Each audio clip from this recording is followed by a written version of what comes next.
একজন নারী সব সহ্য করতে পারে, কিন্তু যখন সে দেখতে পায় যে আমার স্বামী আমাকে রেখে পরকীয়া করছে, আমার স্বামী আমার প্রতি আসক্ত না হয়ে নারীতে আসক্ত হয়ে গিয়েছে, একজন বউ সব সহ্য করলেও এই কষ্ট সহ্য করতে পারে না। ঠিক কিনা বলেন যুবক ভাইরা?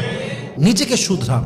তাহাজ্জুদের জায়নামাজে দাঁড়িয়ে স্বামীর জন্য দোয়া করবেন যে আল্লাহ, আমার স্বামীকে তুমি চরিত্রবান বানায় দাও। আল্লাহ, আমার স্বামীকে আমার চোখের জন্য শান্তির কারণ বানায় দাও। আল্লাহ, আমার স্বামীর ভেতর থেকে সে যে পরনারীতে আসক্ত হয়ে গিয়েছে, তাকে হেফাজত করে তাকে হালালভাবে স্ত্রীর প্রতি আসক্ত হওয়ার তৌফিক দান করো। আল্লাহ, আমার স্বামীকে তুমি যত্নশীল হওয়ার তৌফিক দান করো। আল্লাহ, আমার স্বামীকে তুমি দায়িত্বশীল হওয়ার তৌফিক দান করো।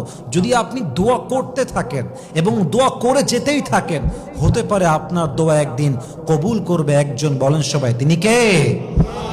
একজন স্বামী যদি ক্যারেক্টারলেস হয়, একজন খারাপ স্বামী হয়, স্ত্রী কি করতে পারে, কি করলে স্বামী ভালো হবে, স্ত্রীর সেই মুহূর্তে স্টেপটা আসলে